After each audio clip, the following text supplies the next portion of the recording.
Ground level के आदमी है ना सर, वहीं से शुरुआत करते हैं। तो अभी पूरा गांव उस टाइम पे क्या रहती थी चीज़ें, टीज़ करना, कमज़ोर समझना। सबसे बात ये थी कि मेरे को ये समझते थे कि ये डिसेबल है तो ये वीक है। हम नहीं है वीक।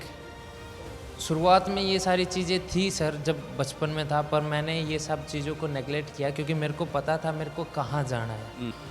भगवान की मंजूरी थी, उसको स्वीकार करना ही पड़ता है सर। लेकिन फिर भी आप भावुक हो रहे हैं, नवदीप की आंखों में आंसू हैं।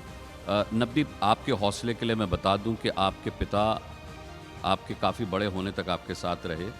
मेरे पिता इस दुनिया से तब चले गए थे जब मैं मात्र 7 साल का था। बस थोड़ा सा यही सोच के थोड़ा सा ये लगता है कि चलो स्टिल काफ़ी टाइम तक हमारे साथ थे। खिलाड़ी या तो जीतता है या सीखता है, हारता नहीं है। नवदीप, आपका विशेष रूप से स्वागत करता हूं। Thank you sir. देखिए, ये इवेंट है रियल हीरोज़ का इवेंट, और आजकल जब हम रियल हीरोज़ की बात करते हैं तो एक ही नाम सामने आता है, नवदीप सिंह। आप इंटरनेट पर भी छाए हुए हैं, आप सोशल मीडिया पर भी छाए हुए हैं। इस वक्त सिर्फ आप ही आपकी चर्चा है। मैं किसी बीमारी की यहां बात नहीं करूंगा क्योंकि उसको आप हरा चुके हैं। एक बार जोरदार तालियां नवदीप के लिए। ये कम है भीड़ को देखते हुए।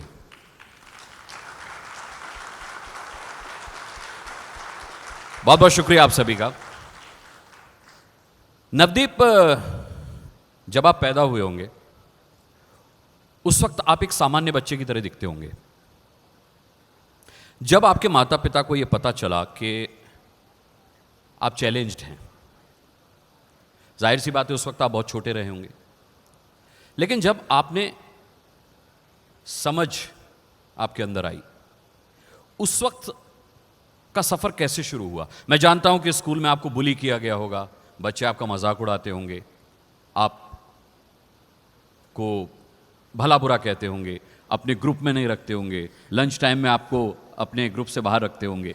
नहीं, भला बुरा कह लेते तो चल जाता सर, पर वो थोड़ा उससे ज़्यादा हो जाता था सर। क्या था कि बाय बर्थ ही पता लग गया था कि हाँ, ये जो डिजीज़ है, जो अकमोंडोप्लोजिया करके नाम है, तो बाय बर्थ ही पता चल जाता है कि नई बच्चे की ग्रोथ नहीं होगी और वो डॉर्फिज्म या इस कैटेगरी से बिलोंग करेगा फ्यूचर में। और क्या होता है कि सर शुरुआत में तो थोड़ा नॉर्मली रहती हैं चीज़ें, पर जैसे ही 6, 7, 8 साल होने लगते हैं तो वो ग्रोथ रुक जाती है एक तरीके से। मतलब जिस एज में नॉर्मल बच्चा ग्रो करता है वो नहीं कर पाता उतना। तो उस टाइम पे क्या था कि थोड़ा शिक्षित नहीं थे लोग, और मैं तो बहुत बार अभी भी देखता हूँ, अभी भी नहीं है। इतना सब होने के बाद भी खैर स्टिल मेडल है तो सबको जान पहचान पड़ी है कि हाँ भाई मेडल आया है, स्पोर्ट्स है, खिलाड़ी है।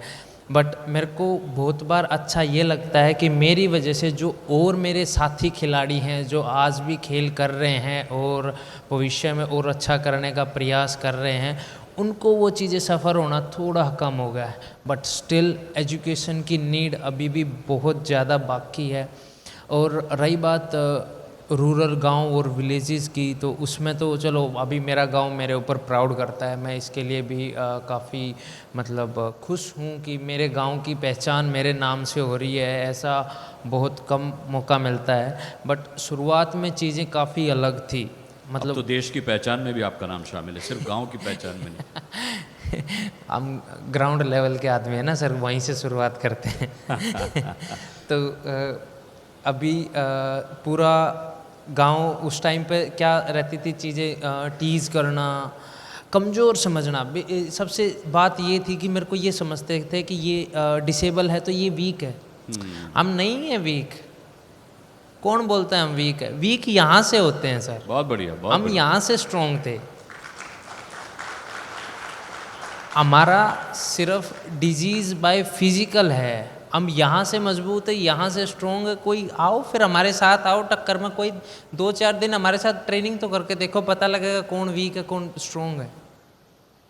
तो ये सब चीज़ें जब धीरे धीरे पता लगेगी ना, क्योंकि स्पोर्ट्स सर लिमिटेड बंदा अभी मतलब हमारे देश की इतनी पॉपुलेशन है फिर भी स्पोर्ट्स कुछ लिमिटेड लोग ही कर रहे हैं। यूएसए की टीम है, बाकी टीम है, बहुत बड़ा बड़ा कंटिजेंट जाता है। जी। इवन हंगरी की टीम है, छोटा सा देश है, बट फिर भी उनके इतने आज तक इंडिविजुअल गोल्ड मेडल हैं। इवन पेरिस में भी उनके मेडल हैं।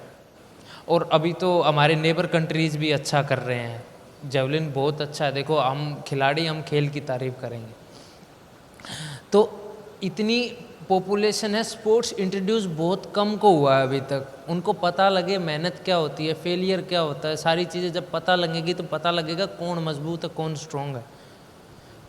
तो शुरुआत में ये सारी चीज़ें थी सर, जब बचपन में था, पर मैंने ये सब चीज़ों को नेगलेक्ट किया क्योंकि मेरे को पता था मेरे को कहाँ जाना है। मेरे को पता था मैं क्या कर सकता हूँ, मेरे को मेरे अंदर की काबिलियत पता थी, इसलिए मैंने अपने आप को कमज़ोर नहीं समझा और उन चीज़ों को थोड़ा सा साइड में रखा और अपना एम पे ध्यान दिया। आपने कई जगह बताया भी है और मैंने पढ़ा भी है कि आप पहलवानी करना चाहते थे, लेकिन आपके कुछ बैक का प्रॉब्लम रहा जिसकी वजह से वो आप नहीं कर पाए। फिर आपने जैवलिन थ्रो क्यों चुना, भाला क्यों चुना? सर इसकी है ना थोड़ी मतलब रोमांचक स्टोरी है। हाँ बताइए।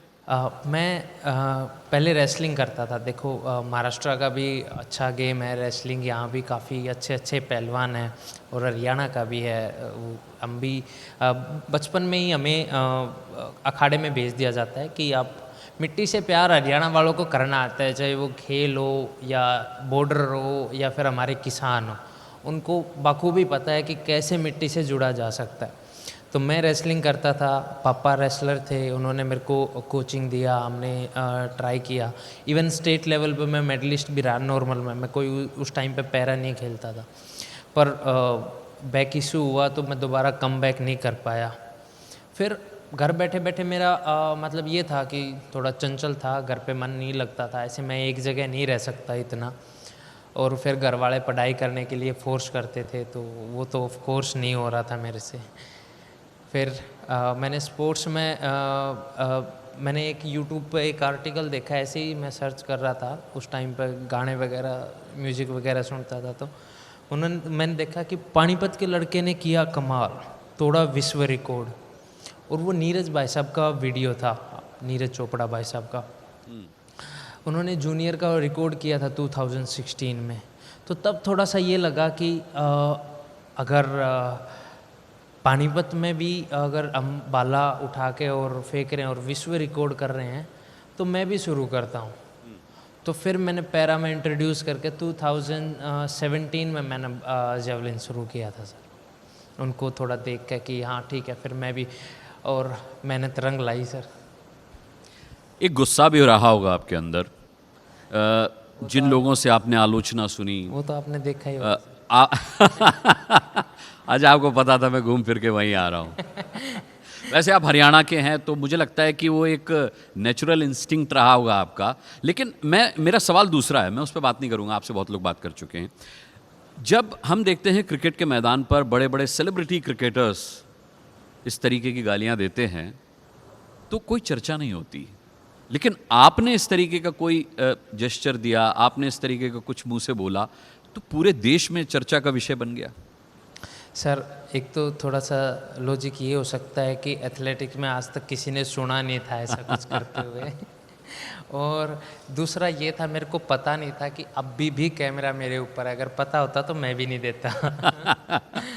पर ये था कि वो चल रहा था बहुत। मेरा ये था कि क्योंकि मैं 3 बार एटलीस्ट मैं 3 बार para Asian games, Tokyo Paralympics और पैरा वर्ल्ड चैम्पियनशिप में मैंने 4th फिनिश किया, तो मेरे को एक वो लूजर वाला टैग फेंक दिया था कि आप 3 बार 4th हो गए हो, आप नहीं जीत सकते, आपके अंदर नहीं है पोटेंशियल, आप चाहो तो गेम चेंज कर सकते हो, आप कोई दूसरा गेम ट्राई करो।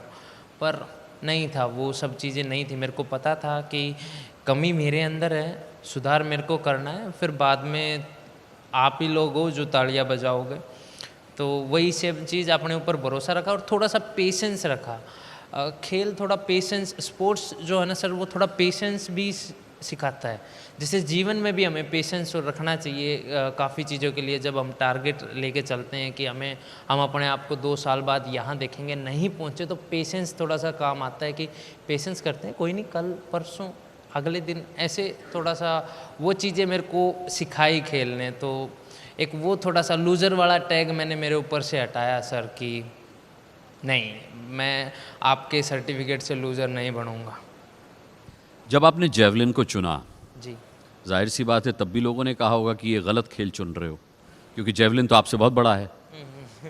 कैसे मैनेज होता है वो? मतलब आपकी हाइट इतनी सी, जेवलिन आपसे 3 गुना ज़्यादा बड़ा, पूरा बॉडी का पार लगता है जब आप जेवलिन थ्रो करते हैं। देखो, आप तो सोच रहे हो सर पूरा बॉडी का भार लगता है, मेरे को एक्चुअल प्रॉब्लम ये होती थी, मैं छोटा था वो जेवलिन नीचे टच हो जाता था, वो हकीकत में ज़्यादा बड़ा था मेरे लिए। फिर मैंने टेक्निक चेंज किया, एनालाइज किया कि गलती कहाँ हो रही है, और फिर जैसे मतलब वो बाद में जब जैसे इम्पल्स उठाते हैं ना, तो बॉडी ऐसे पूरा पीछे खींची रहती है सर हमारा ना, तो उसमें मेरा हाथ नीचे टच हो जाता था। कोच ने मेरे को बहुत डांटा भी, पर वही बात है सर, हार्ड वर्क ही आपको सिखाता है कि कैसे आपके अंदर सुधार होना चाहिए, कैसे आपको अच्छा बेहतर, वही परिश्रम बार बार करने से ही आपको बेहतर बनाया जाता है। तो सर वही था कि ट्रेनिंग किया बार बार और सीखा कि कैसे इस चीज़ से बचा जाए, तो अब जेवलिन पीछे नहीं आगे टच होता है। एक जाहिर सी बात है, यहाँ जिक्र करना बहुत ज़रूरी है। आप में से जो लोग नवदीप को फॉलो करते होंगे, जिन्होंने नवदीप के इंटरव्यूज़ सुने होंगे, वो इस बात को जानते होंगे, लेकिन शायद बहुत से लोग इस बात को नहीं जानते होंगे कि किसी को किस हद तक आपने सुना होगा कि बुली किया गया हो।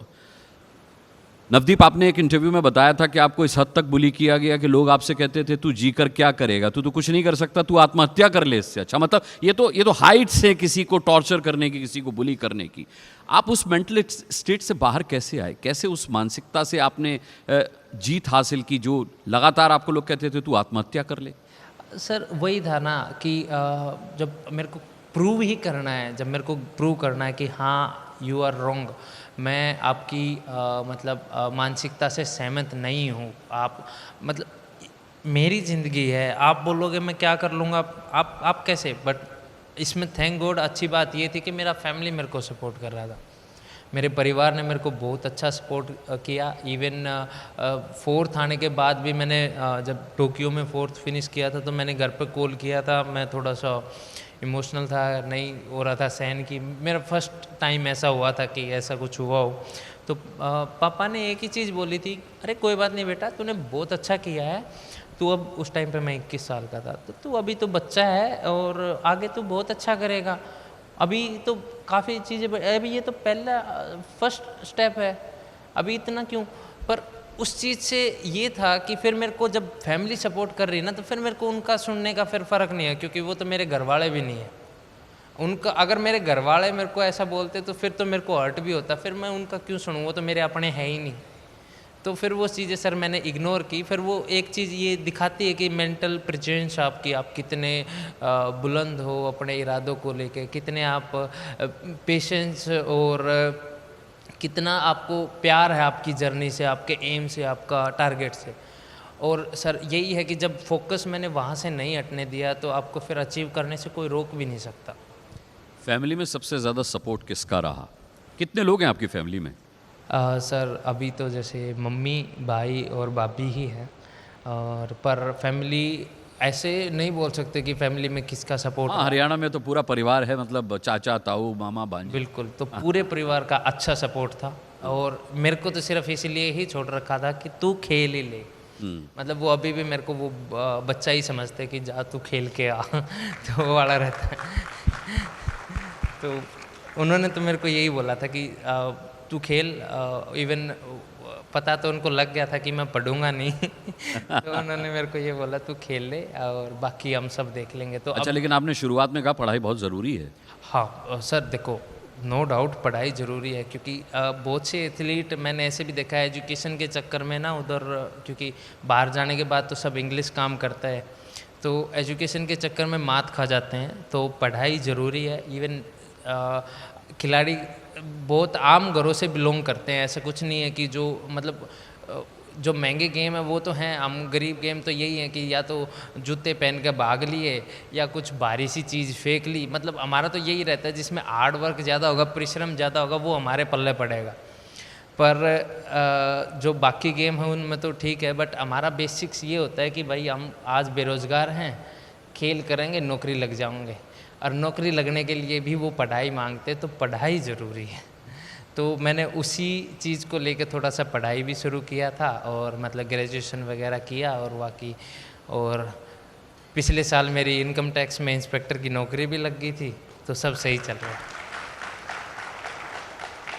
नवदीप, वो लोग उनमें से कुछ लोग तो अब भी मिलते होंगे जिन्होंने आपको कमतर समझा, जिन्होंने ये समझा ये क्या कर पाएगा जीवन में, या जिन्होंने ये कहा कि तू आत्महत्या कर ले।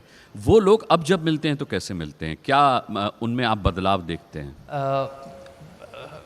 वैसे तो मैं नहीं मिलता हूँ सर, मैं ट्रेनिंग वगैरह पे रहता हूँ तो मेरा ज़्यादा मिलना जुलना होता नहीं है, पर हाँ हवा बदली है सर, रुख बदला है। सब वो जो गाड़ियाँ हैं वो तालियों में कन्वर्ट हुई हैं, और काफ़ी पॉजिटिव रिस्पॉन्स आता है सबका। तो अच्छा लगता है कि जब वो दो चेहरे दिखते हैं तो समझ आता है कि हाँ कौन अपना है कौन दूसरा है।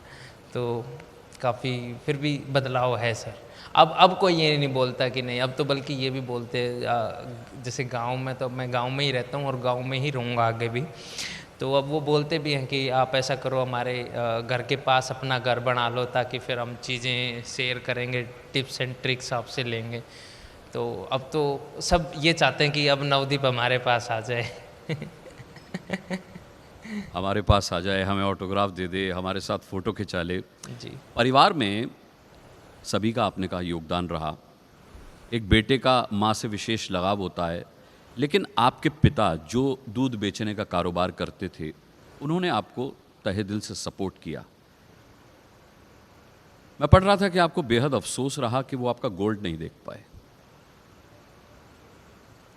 लेकिन परिवार के बाकी सदस्य जिनके पास आप वो गोल्ड लेकर गए, आपने तस्वीर के सामने तो रखा होगा पिता के गोल्ड, आपने उन्हें समर्पित किया होगा गोल्ड। उस वक्त क्या फीलिंग आई थी जब आपने गोल्ड जीता, जब आपके हाथ में गोल्ड था और आप अपने पिता को याद कर रहे थे? सर देखो, फॉर श्योर कि उनके लिए शुरू किया था, सपना भी उनका था, सारी चीज़ें, मतलब सपोर्ट भी एक तरीके से, वो भी एक स्पोर्ट्समैन थे, उन्होंने समझा एक खिलाड़ी को, अपने बेटे को, कि कैसे एज मच वो कर सकते थे ना सर, उन्होंने मेरे लिए वो किया। जितना मतलब मेरे को फील होता है, इवन किया उन्होंने उसके भी आगे होगा, बट जितना मेरे को लगता है कि खेल के लिए जो एक परिवार से सपोर्ट चाहिए ना, वो मेरे को मिला सर। इवन कभी भी किसी चीज़ के लिए ना नहीं थी, और मैं भी उस ना का दुरुपयोग नहीं करता था, सदुपयोग ही करता था। इवन पैसे बचा के अपने लिए और जूते वगैरह खरीदता था, ये नहीं कि कुछ ऐसे ही कुछ अनइवन आइटम खरीद लिए।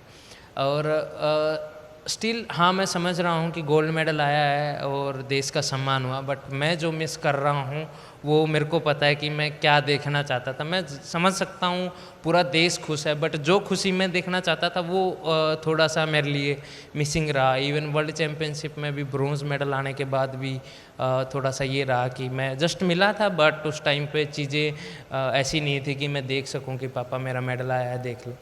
बट ठीक है सर, अब जो मंजूर था एक्सेप्ट करना पड़ेगा, उसमें कोई हम चेंजमेंट इतना नहीं कर सकते, क्योंकि जो भगवान की मंजूरी थी उसको स्वीकार करना ही पड़ता है सर। लेकिन फिर भी आप भावुक हो रहे हैं, नवदीप की आंखों में आंसू हैं। नवदीप, आपके हौसले के लिए मैं बता दूं कि आपके पिता आपके काफ़ी बड़े होने तक आपके साथ रहे। मेरे पिता इस दुनिया से तब चले गए थे जब मैं मात्र 7 साल का था। बस थोड़ा सा यही सोच के थोड़ा सा ये लगता है कि चलो स्टिल काफ़ी टाइम तक हमारे साथ थे। इवन बहुत तो ऐसा भी रहता है, तो वो ये सोच के ही थोड़ा पॉजिटिव एनर्जी गेन करते हैं। पर सर स्टिल वो चीज़ें मिस करता हूँ जो मैं करना चाहता था।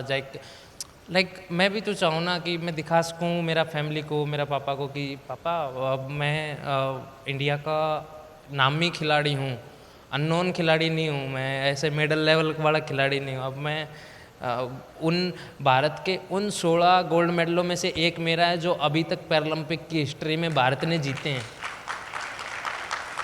और 2024 में जो 7 स्वर्ण पदक विजेता उनमें से एक आपका बेटा है। तो वो चीज़ें थोड़ा सा मिस करता हूँ सर, कि अपनी भारत की इतनी जनता में से मैं उन 7 में से एक हूँ, उन 16 में से एक हूँ, तो वो चीज़ें थोड़ा सा मिस करती है सर चीज़ें। चलिए, वो मुझे लगता है कि आपको आगे बढ़ने के लिए प्रेरणा भी देती होंगी, और ये बहुत ज़रूरी है।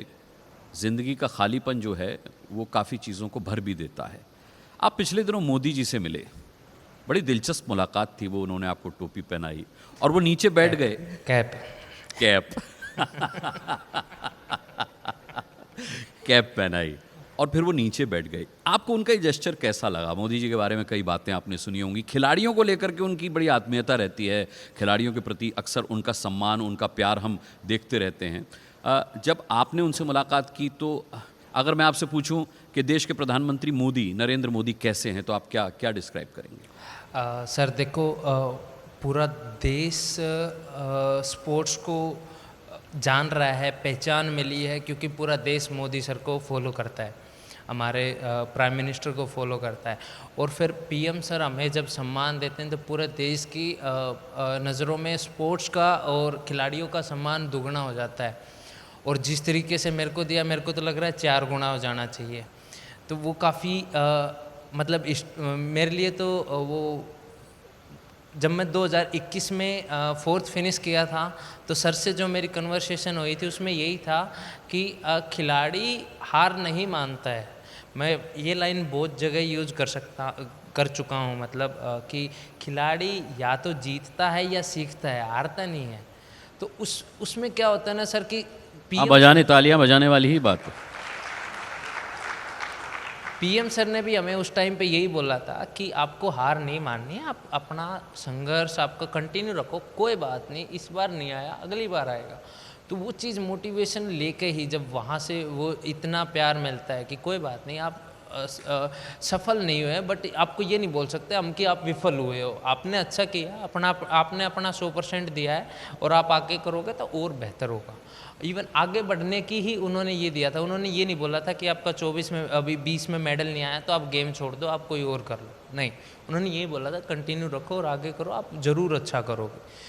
तो वही सेम चीज़ मेरे मन में तो यही था कि मेडल आ गया है, ठीक है, देश का मतलब नेशनल एंथम पूरा वर्ल्ड ने सुना है, पूरा वर्ल्ड हमारे देश के सम्मान के लिए खड़ा हुआ है। और अभी जस्ट मेडल आने के बाद पहली इच्छा ये थी कि हम पीएम सर से मिलेंगे और मेरा इंडिविजुअल फ़ोटो होगा, मैं अकेला मिलूँगा, इस बार ग्रुप में नहीं मिलूँगा। तो वो इवन मेरी तो इच्छा यही थी और सर ने उसको और दुगना तिगना कर दिया। सर जब कोई आपकी खुशी को और दुगना तिगना कर दे तो आप बताओ आप उसको क्या समझोगे? जाहिर सी बात है, आपने कहा कि ग्रुप फोटो में से निकल करके आप सोलो फोटो में आ गए पीएम के साथ, ये कम बड़ी उपलब्धि नहीं है। हमारे देश के खिलाड़ी जो हैं, कई तो ऐसे हैं जो आपकी स्थिति से गुजर रहे हैं। दूसरी समस्या है न्यूट्रिशन की, खान पान उनका, न्यूट्रिशन की समस्या। और तीसरी समस्या है सपोर्ट की। आपकी तरह जो खिलाड़ी संघर्ष कर रहे हैं इस देश में, उनके लिए नवदीप सिंह का क्या मैसेज है? वो भी एक पॉइंट पर बुली होते हैं, उन्हें भी अच्छा खाने को नहीं मिल रहा है, उनको कई बार फैमिली सपोर्ट भी नहीं मिल रहा होता। कई बार फैमिली में लोग कहते हैं कि कहाँ जा रहा है, गलत जा रहा है, पढ़ लिख कुछ कर। क्या कहना चाहेंगे ऐसे माता पिताओं के लिए जो बच्चों की प्रतिभा को समझ नहीं पाते, उन्हें एम से अलग चलने के लिए कहते हैं, अपने पैशन से अलग चलने के लिए कहते हैं, और ऐसे बच्चों से क्या कहना चाहेंगे जो आपकी तरह संघर्ष कर रहे हैं? आपके मुकाम तक आने के लिए उनको क्या करना होगा? बहुत बार ये देखा गया है भारतीय परिवारों में कि चीज़ें हैं ना, करने की बजाय थोप दी जाती हैं कि मैं टीचर हूँ तो आप भी पढ़ोगे और आपको भी बड़े होकर टीचर ही बनना है, उसके अलावा आप कुछ नहीं कर सकते। मैं डॉक्टर हूँ, मैं इंजीनियर हूँ तो आप भी डॉक्टर ही बनोगे, आप भी वो करोगे, यही पैशन फॉलो करोगे जो मैं देखा हूँ जितनी तरक्की। बट बहुत बार ग्रोथ के चांस उससे ज़्यादा दूसरे फील्ड में हो जाते हैं जब आपकी काबिलियत उसकी बजाय जब दूसरी चीज़ों में होती हैं। और बहुत सारा मतलब फेलियर का रीज़न ये ही होता है कि जब आप चीज़ें करने की बजाय आप सामने वाले के ऊपर थोप देते हो। अब जो बंदा लाइक अगर मैं आपको बोलूँ कि अब आप जेवलिन करके दिखाओ और मेरे जैसा करके दिखाओ, कैसे पॉसिबल होगा सर? तो बहुत पैशन थोड़ा फॉलो करने का जब आपको मौका मिलेगा ना तो बंदा मन लगा के चीज़ काम करता है। जैसे मेरे को मिला था कि हाँ भाई मैं खेल करता हूँ, मेरा उसी में इंटरेस्ट है, घर वालों ने पहचान लिया, पापा भी स्पोर्ट्स करते थे, तो वो उसी चीज़ में आगे मेरे को, और फिर मैं अभी मन लगा कर वो ट्रेनिंग कर भी पाता हूँ, तो इसलिए उसका रिजल्ट इतना अच्छा आता है। आपके दिमाग में बहुत पावर है, बहुत स्ट्रॉन्ग है, बट जब आप मन लगा के कोई काम करते हो ना, उसकी करने की क्षमता और वो चीज़ दुगनी तिगनी हो जाती है जब आप उसको करते हो। तो मैसेज यही रहेगा कि आप पैशन फॉलो करने दीजिए, क्योंकि आपका उस चीज़ में आपका बच्चा मन लगा के काम करेगा और मन लगा के अपना 100% दे पाएगा, और उसमें तरक्की और सक्सेसफुल होने के चांसेस बहुत ज़्यादा रहेंगे। जिस दौड़ में आज वैसे भी इंडिया यूथ भाग रहा है कि सक्सेसफुल होना है, सक्सेसफुल होना है, और जब आप मन लगा के काम करोगे तो ऐसे ही थोड़ा भीड़ से अलग आके बैठ पाओगे। और रही बात यूथ के लिए सर, तो एक उदाहरण के तौर पर थोड़ा सा समझा पाऊँगा कि जब हम टारगेट छोटे छोटे रख के चलते हैं ना, तो वो इजी अचीव होते हैं। जैसे अगर मैं बताऊँगा कि इस स्टेज पे चढ़ने के लिए भी 3 सीढ़ियाँ लगी हैं, अगर ये सीढ़ियाँ ना हो तो ऊपर चढ़ने में थोड़ी सी मुश्किल होगी जी। पर जब हम स्टेप बाय स्टेप उसको फॉलो करके आते हैं तो यहाँ चढ़ने में आसानी होती है। आसानी होती है ना? समझ गया, हाँ हाँ। आसानी नहीं होती, 7 साल लगे हैं सर यहाँ आने में। तो आपको काफ़ी मतलब जब आप छोटे स्मॉल टारगेट्स रखोगे ना, तो इजी सक्सेस और इजी अचीव होने का आपको मौका मिलेगा। आप अपना एक एम रखो और टारगेट्स छोटे छोटे फिर उसमें ऐड ऑन करते जाओ, आप जल्दी वहाँ तक पहुँच जाओगे सर। बिल्कुल सही बात का। मेरा आखिरी सवाल आपसे ये है कि आगे का क्या प्लान है नवदीप? सर देखो, प्रकृति का नियम है आगे बढ़ना, और जो रुक गया तो वो फिर वहीं ख़राब हो जाता है। तो मेरा भी वही है सर।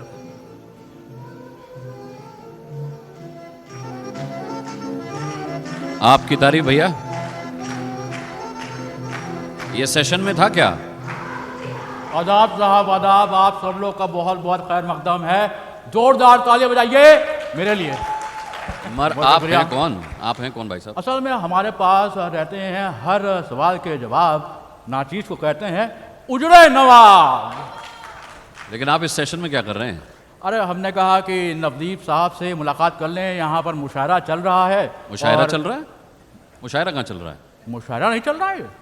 मुशायरा चल रहा था क्या? अरे यहाँ पर बड़े बड़े शायर बैठे हैं, अनुराग मुस्कान साहब हैं, अन्नू कपूर साहब है, यहाँ पे नवदीप साहब बैठे हैं। बहुत इनकी शायरी जो है फेमस हुई है। आपको 4 शेर तो आते ही होंगे। नहीं आते आपको? वो शायरी दे के बताऊँ आपको? अरे भाई ये तो समझ गए, बहुत तेज हैं, माशाअल्लाह माशाअल्लाह। तो खैर मेरे पास भी 2 लाइनें हैं, अगर मैं सुना दूँ आपको। इजाज़त? आप सबकी इजाज़त? बहुत बहुत शुक्रिया। तो अर्ज़ किया है कि थोड़ी फुर्सत मेरी जान बाहों को दीजिए, आज की रात मज़ा हुस्न का आँखों से लीजिए। आपको पता है ये अन्नू कपूर जी बैठे हैं, ये गाना ये भी बहुत अच्छा गाते हैं। अरे भाई अभी 2 दिन पहले हम साथ थे, अन्नू जी ने सुनाया है गाना हमको। बिल्कुल बिल्कुल। रात में तो वो मज़ा है नहीं ना। अरे नवदीप साहब क्या कहने आपके। लेकिन मैं सोच रहा था कि अभी जो आपकी ट्रेनिंग है उसमें थोड़ा सा और इजाफा किया जाए, और आपकी जो ट्रेनिंग है और उसको मजबूत किया जाए, जिससे भारत को और गोल्ड मिले। तो पहले मैं बाएं तरफ आ जाता हूं, क्योंकि मैं भी बाएं से फेंकूंगा, ये भी बाएं से फेंकते हैं। तो यहाँ पर आपको मैं सिखा देता हूँ तरकीब कि अगर आपका सामने वाला कोई आपको गलत सलत कहता है तो आपको उससे क्या कहना है। आपको कहना है कि भाई अगर आपने हमारी शान शान में नाजेबा ख्याल पेश किया तो आपकी अमीजान की चांद में हम गुस्ताखी करके आपके जज्बात को मजनू कर देंगे। क्या समझे? ऐसे ही लिख के दे दो, मैं भी पढ़ दूंगा। बिल्कुल। तो देखिए ये जो शायरी का यहाँ पर दस्तूर चल रहा है, हरियाणा के हैं नवदीप भाई, है। ह्यूमर लेके पैदा हुए हैं। बिल्कुल।